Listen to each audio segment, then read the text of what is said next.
So when it comes to Porsche Boxsters and Porsche 996, I haven't owned any other car and I haven't worked on any other car. However, I have noticed that, I do come across a lot of window problems, right? So among the things that I've come across, one is definitely the sensor over here, right? So it's a two little prong sensor that has a wire that comes out.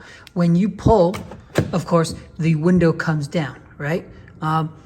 Likewise, there's another sensor over here. So that way, when you pull on this, right, once again, the windows come down. And that's something related to, Porsches, right? So it gets to a certain stage, and then when you close the door, it comes up. When you pull, the windows comes down, right? So those are the two sensor areas that I've come across where I've had problems. One, the pins are bent.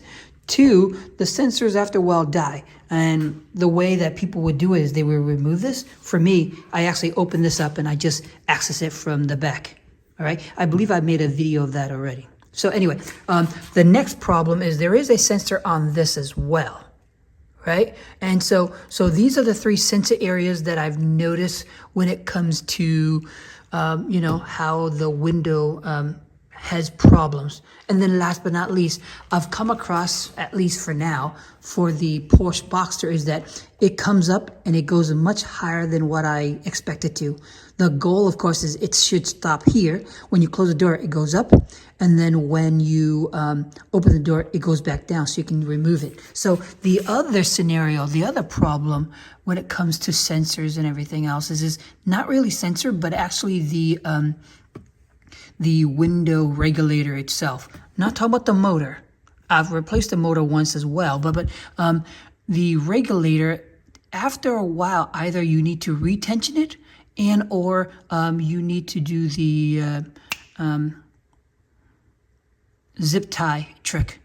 If you don't know what I mean, you just search around and you'll see. So those are the things. And then last but not least, I have come across situations where the glass is not centered. It's based out of when you remove it, right? If you see my video, you see that I put a tape on where it's connected. So that way, when I remove it, I put it back in.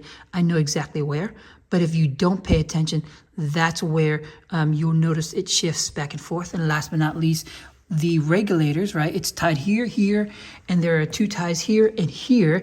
And these are pretty straightforward. Underneath, there is actually a decent amount of gap to help you adjust, right? So if you do it wrong, you will find that it will scrape as it comes up. All right. So those are the things that I've come across when it comes to door problem. I've yet to have this much experience with or this much problem with my BMW Z3, Z4, but I have noticed that I did come across it with the 986 and 996. I just want to share.